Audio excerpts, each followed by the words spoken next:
Evening सभी को।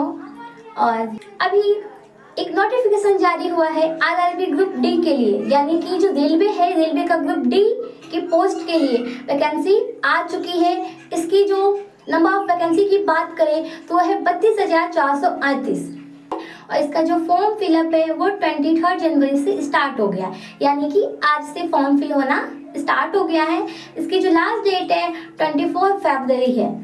अगर आपने 10th पास कर रखा है तो आप इस फॉर्म को जरूर फिल करें। और गवर्नमेंट जॉब लेना चाहते हो और सिर्फ 10th पास ही है तो आप इस फॉर्म को तो जरूर ही फिल करो, क्योंकि अगर आपने एग्जाम को क्लियर कर लिया, जो ग्रुप डी का एग्जाम है, तो आपकी गवर्नमेंट जॉब लग जाती है। यहाँ ज़्यादा कुछ मांगा नहीं है, लेकिन फिर भी मेडिकल होगा, फिजिकल होगा, सारी चीज़ें हम नोटिफिकेशन में step by step read out करेंगे कि क्या क्या बोला गया है। सैलरी की बात करेंगे, यहाँ पे हम क्या क्या पढ़ना है, क्या क्या सिलेबस होगा और किस जॉन में कितनी पोस्ट है, सारी चीज़ें हम डिटेल में यहाँ पे नोटिफिकेशन के अंदर रीड आउट करने वाले हैं।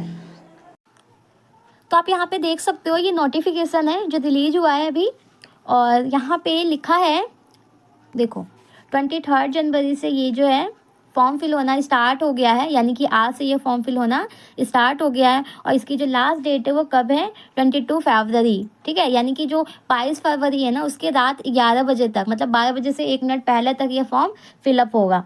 उसके बाद इसमें जो पेमेंट की लास्ट डेट, जैसे कि होता है ना कि आप फॉर्म फिल कर देते हो और पेमेंट नहीं हुआ होता है, तो उसकी जो लास्ट डेट है वो है 23 फरवरी से लेके 24 फरवरी, यानी कि 24 फरवरी के रात 11:59 तक आप पेमेंट अपना कर सकते हो।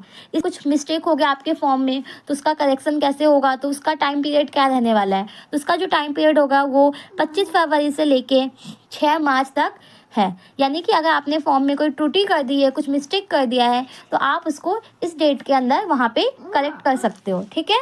उसके बाद अगर हम बात करें यहाँ पे कि जो इनिशियल पे है, तो इनिशियल पे कितना आपको दिया जाएगा, तो ये आपका 18,000 है, यानी 18,000। लेकिन ये इतना ही नहीं मिलेगा, आपको इसके साथ टीए, पीएफ, एचआरए सब मिलेंगे, तो ये ना 18+ हो ही जाता है, ठीक है। और इसमें एज क्या रहने वाला है, तो जो भी कैंडिडेट 18 साल से लेके 36 साल के बीच में है, वो कैंडिडेट इस फॉर्म को अप्लाई कर सकते हैं। वैकेंसी कितनी आई है इस बार, तो इस बार जो वैकेंसी आई है वो आई है 32,438, यानी जो नंबर ऑफ वैकेंसी है वो कितनी है, वो है 32,438। तो अगर एज लिमिट की मैं बात करूँ तो हमने पहले भी डिस्कस किया था कि जो एज है वो नॉर्मल एज कितना होना चाहिए, 18 से 36 साल के बीच में होना चाहिए। इसके बाद कुछ रिलैक्सेशंस भी दिया गया है, जैसे कि आपका होता है ना, कुछ छूट दी गई है। तो अगर हम नॉन क्रीमी लेयर ओबीसी की अगर हम बात करें तो ओबीसी वालों को यहाँ पे 3 साल की छूट दी गई है, रिलैक्सेशन दी गई है, ठीक है। वहीं पे SC ST को 5 ईयर का दिया गया है, और EWS और जो अनरिजर्व है इसको कितना दिया गया है, 3 year after deduction of length of service from age, ठीक है। तो ये इनका यहाँ पे एज रिलैक्सेशन दिया गया है कि कैसे ओबीसी को 3 साल, SC ST को 5 ईयर का दिया गया है, ठीक है। उसके बाद अगर हम बात करें यहाँ पे कि जो ये है date of birth of candidate should between dates given below, यानी कि जो डेट ऑफ बर्थ हम बात करते हैं कि किस डेट से लेके किस डेट के बीच में होना चाहिए। तो देखिए हम बात करें अनरिजर्व EWS की, तो उसकी जो डेट ऑफ बर्थ है वो 2 जनवरी 1989 से काउंट किया जाएगा। वहीं पे OBC का कब से काउंट किया जाएगा, 2 जनवरी 1986 से। SC ST का 2 जनवरी 1984। तो इस तरीके से एज को काउंट किया जाएगा। आप भी अपना एज काउंट करना इस रेट के अकॉर्डिंग, और आप देखना कि अगर आप इस फॉर्म को फिल करने के लिए एलिजिबल हो तो आप जरूर फिल करो, ठीक है। फिर उसके बाद यहाँ पे हम बात करते हैं कि जो एजुकेशन है, तो देखो 10th मांगा है, जो आपकी क्वालिफिकेशन है वो आपकी 10th मांगा है इसमें इन्होंने।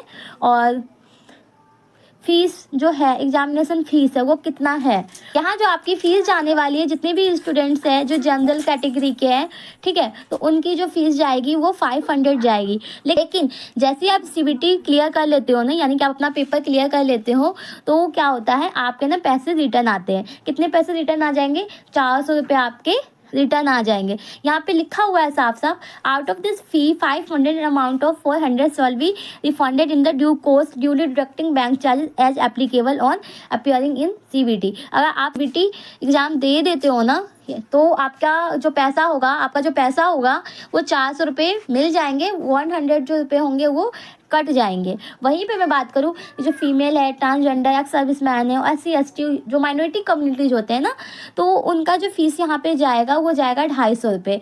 और इनका पूरे 250 रुपये वापस हो जाएगा। जो फीस है 250 रुपये, जैसे ही ये CBT क्लियर करते हैं वहाँ पे अगर वो एग्ज़ाम भी देने जाते हैं ना वो कैंडिडेट, तो उनके जो पैसे होंगे वो वापस हो जाएंगे। ठीक है, तो यहाँ पे ये पैसे आपका वापस होने वाला है, तो दे देना पेपर दो कि पैसे वापस आ जाएंगे और आपको एक्सपीरियंस भी मिल ही जाएगा। ठीक है, इसके साथ अगर बात करें यहाँ पे हम कि अब अगर हम यहाँ पे बात करें कि CBT क्या है, तो जो CBT है इसका मतलब है कंप्यूटर बेस्ड टेस्ट, यानी कि जो आपका टेस्ट होगा वो कंप्यूटर पे होगा और यहाँ पे जो नंबर ऑफ क्वेश्चंस होंगे कितने होंगे, 100 होंगे। और यहाँ पे जो टाइम दिया जाएगा वो दिया जाएगा आपको 90 मिनट्स।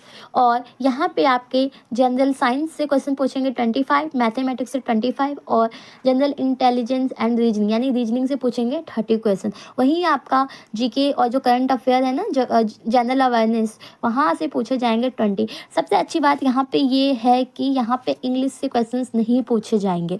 जो भी कैंडिडेट इंग्लिश में वीक है वो इंग्लिश से डरते हो और सोचते हैं कि नहीं हम ना इंग्लिश की वजह से अपने पेपर में रह जा रहे हैं, तो इस फॉर्म को तो ज़रूर अप्लाई करें। ग्रुप D की पोस्ट है यहाँ पे, और यहाँ पे आपसे किसी भी तरीके का कोई इंग्लिश का सवाल यहाँ नहीं पूछा जाएगा।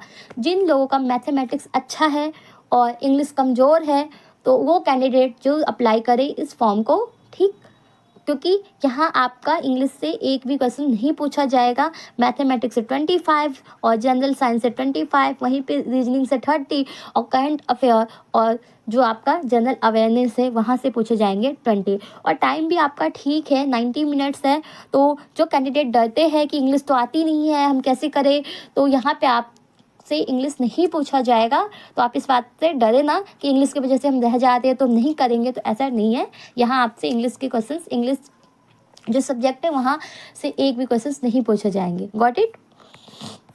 अगर हम बात करें कि ये जो सब्जेक्ट्स है इसके सिलेबस क्या क्या है, तो देखो इसके जो सिलेबस होंगे, मैथमेटिक्स की अगर हम बात करें तो number system, BODMAS, decimal, fractions, LCM SCF, ratio, proportion, percentage, mensuration, time work, ये आपका मैथमेटिक्स में। वहीं पे जनरल इंटेलिजेंस एंड रीजनिंग का आप यहाँ पे सिलेबस देख सकते हो, ये सारा सिलेबस है।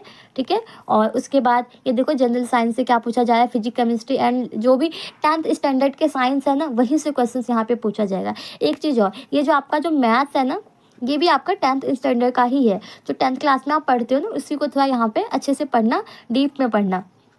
और यहाँ पे जो जनरल अवेयरनेस और करंट अफेयर है ये थोड़ा डीप में पढ़ना, और करंट का तो पढ़ ही लेना, यहाँ से कुछ ज़्यादा ही डीप में क्वेश्चंस पूछे जाते हैं। वैसे ठीक होता है, मॉडरेट पेपर आता है।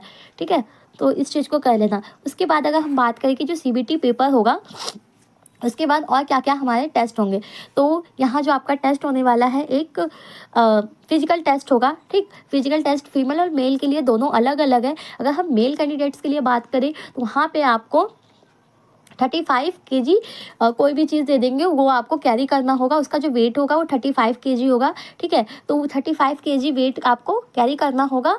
और उसके बाद 100 मीटर की दूरी आपको 2 मिनट में तय करनी होगी। उसके बाद क्या होगा कि फिर उसके बाद आपको एक रनिंग करवाया जाएगा जो कि 1000 मीटर की होगी और वो 4 मिनट 15 सेकंड में होगा। वहीं अगर हम फीमेल की बात करें तो यहाँ पे आपको 20 kg का वेट उठाना पड़ेगा और 100 मीटर की दूरी तय करनी होगी 2 मिनट के अंदर। यानी कि 20 kg का वेट उठा के 100 मीटर आपको तय करनी होगी दूरी 2 मिनट के अंदर। और वहीं पे अगर बात करें रनिंग की तो रनिंग में 1000 मीटर की डिस्टेंस कवर करनी होगी 5 मिनट 40 सेकंड में। यहाँ गर्ल्स को थोड़ा सा टाइम ज़्यादा दिया गया है, 1 मिनट समथिंग ज़्यादा दिया गया है। ठीक है, तो ये है इसके फिजिकल टेस्ट के अंदर ये सारी चीज़ें आ जाएंगे। आप यहाँ पे देख लेना कि किस जोन में कितनी पोस्ट है, और ये इसमें जरूर देखना कि जो आपका जो कैटेगरी है वो कौन सा है, अनरिजर्व हो आप या EWS हो, ठीक है, या OBC SC। ऐसा नहीं कि आप इस चीज़ को देख के अपना पोस्ट फिल करना। आपने क्या करना, यहाँ आप जिस भी कैटेगरी से आप अनरिजर्व हो तो इस कैटेगरी से देखना कि किस जोन में सबसे ज़्यादा पोस्ट है, तो आप अपना पोस्ट देख लेना। और इसके साथ ही मैं ये भी प्रेफरेंस करूँगी कि आप ना अपने जो भी स्टेट में आप रहते हो उसके नियर बाय जोन को सिलेक्ट करो, क्योंकि आने जाने में फिर आपको दिक्कत नहीं होगी। ठीक है, तो ये आप अपने अकॉर्डिंग चूज़ कर लेना जो भी आपको सुटेबल लगता है उस जोन को। तो ये था ग्रुप डी का नोटिफिकेशन। ठीक है, मैंने आपको बता दिया सारी चीज़ें कि क्या क्या सिलेबस है और कौन कौन से सब्जेक्ट से क्वेश्चंस पूछे जाएंगे, क्या एज है, क्या सैलरी है आपकी, सारी चीज़ें मैंने यहाँ पे बता दिया। और अगर आपकी इंग्लिश कमज़ोर है तो आप इस फॉर्म को तो ज़रूर फिल करो, क्योंकि गवर्नमेंट जॉब है और सैलरी भी ठीक ठाक है, अच्छी है। और HRA TAPF मिलेंगे तो सही हो जाती है सैलरी। ठीक है, और गवर्नमेंट जॉब है, सबसे अच्छी बात तो ये है।